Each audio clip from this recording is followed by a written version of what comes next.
പ്രമുഖരായ വ്യക്തികൾ അവരുടെ തദ്ദേശഭരണ സ്ഥാപനങ്ങളെക്കുറിച്ചുള്ള പ്രതീക്ഷകൾ കൂടി നമ്മളോട് പങ്കുവയ്ക്കുന്നുണ്ട്. ഒപ്പം നിലവിലെ രാഷ്ട്രീയ സാഹചര്യങ്ങളെക്കുറിച്ചും നമ്മളോട് പ്രതികരിക്കുന്നു. ആ സെഗ്മെന്റാണ് എൻ്റെ പഞ്ചായത്ത്. ഇന്ന് നമ്മളോടൊപ്പം ഉള്ളത് എന്നാ താൻ കേസ് കൊടു എന്ന സിനിമയിലെ മജിസ്ട്രേറ്റ് വേഷത്തിൽ നമ്മളെ രസിപ്പിച്ച പി കുഞ്ഞികൃഷ്ണനാണ്. അദ്ദേഹത്തിന് എന്താണ് തദ്ദേശഭരണ സ്ഥാപനങ്ങളെക്കുറിച്ച് പറയാനുള്ളത് എന്ന് കേൾക്കാം. ഞാൻ തൃക്കരിപ്പൂർ മണ്ഡലത്തിലാണ്, കാസർഗോഡ് ജില്ലയിലെ തൃക്കരിപ്പൂർ മണ്ഡലത്തിലാണ്, പടന്ന പഞ്ചായത്താണ്. ഇപ്പോൾ ആദ്യകാലത്ത് തെരഞ്ഞെടുപ്പിൽ വോട്ട് ചെയ്യുന്ന സമയത്ത് പേപ്പറാണ് നമുക്ക് തരുന്നത്, ബാലറ്റ് പേപ്പറാണ്. ആ ബാലറ്റ് പേപ്പറിൽ ചിഹ്നം ഉണ്ടാവും, ആ ചിഹ്നത്തിന് മേലെ സീല് പതിക്കുക എന്നതാണ്. അപ്പോൾ തെരഞ്ഞെടുപ്പ് പ്രചരണ സമയത്തും പറയുന്നൊരു അനൗൺസ്മെൻ്റ് ഉണ്ട്, സീല് കയ്യിലെടുത്താൽ നിങ്ങൾ ബാലറ്റ് പേപ്പറിൽ സീല് പതിക്കുക എന്ന് പറയുന്നത്, നമ്മുടെ ചിഹ്നം മറക്കരുത് എന്നൊക്കെ പറഞ്ഞിട്ടുള്ള പ്രചരണ പ്രവർത്തനങ്ങൾ.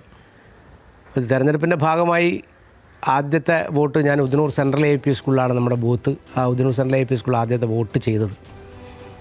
പിന്നീട് ഇങ്ങോട്ട് തുടർച്ചയായി നമുക്ക് വോട്ടവകാശം കൃത്യമായി വിനിയോഗിക്കാൻ വേണ്ടി കഴിഞ്ഞിട്ടുണ്ട്. പിന്നെ തെരഞ്ഞെടുപ്പ് പ്രചരണ രംഗത്ത് തെരുവ് നാടകം കളിക്കുക എന്നുള്ളത് വളരെ പ്രധാനപ്പെട്ടൊരു പരിപാടിയായിരുന്നു.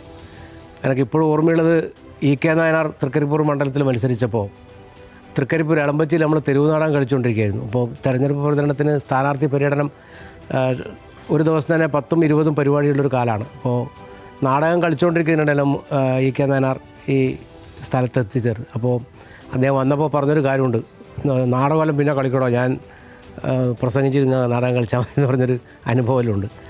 അതേപോലെ തന്നെ ബാലാനന്ദൻ കാസർഗോഡ് മണ്ഡലത്തിൽ മത്സരിച്ചപ്പോൾ അദ്ദേഹത്തിൻ്റെ പ്രചരണത്തിൻ്റെ പരിപാടിയുമായി കാസർഗോഡ് ജില്ലയിൽ മാത്രമല്ല കണ്ണൂർ പല ഭാഗങ്ങളിലും നമ്മുടെ കരുവള്ളൂർ രാജേട്ടനൊപ്പം ഒരു അനൗൺസ്മെൻറ്റ് വണ്ടിയിൽ പോകാൻ വേണ്ടി കഴിഞ്ഞിട്ടുണ്ട്.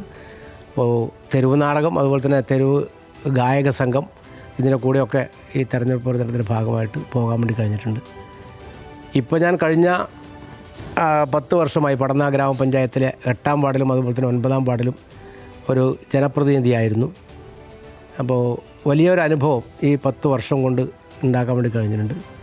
കഴിവിൻ്റെ പരമാവധി നമ്മുടെ നാട്ടിലെ നമ്മുടെ വാർഡിലെ വികസന പ്രവർത്തനങ്ങളിൽ ജനങ്ങളുടെ പ്രവർത്തനങ്ങളിലൊക്കെ തന്നെ ഇടപെടാനും സഹായിക്കാനും വേണ്ടി കഴിഞ്ഞിട്ടുണ്ട്. ഈ സിനിമയിൽ വന്നതിന് ശേഷവും നമ്മുടെ വാർഡിലെ പ്രവർത്തനങ്ങൾ ഏകോപിപ്പിക്കുന്നതിന് വേണ്ടി നമ്മുടെ വാർഡിലെ കുടുംബശ്രീ പ്രവർത്തകർ, വാർഡ് സമിതി അംഗങ്ങൾ, അതുപോലെ തന്നെ തൊഴിലുറപ്പ് തൊഴിലാളികളെല്ലാം കൈമേയി മറന്ന് സഹായിച്ചതുകൊണ്ടാണ് നമുക്ക് ഈ വികസന പ്രവർത്തനങ്ങളൊക്കെ തന്നെ നല്ല നിലയിൽ നടത്താൻ വേണ്ടി കഴിഞ്ഞത്. വളരെ സന്തോഷമുണ്ട് ഈ അവസരത്തിൽ അഭിമുഖീകരിക്കാൻ.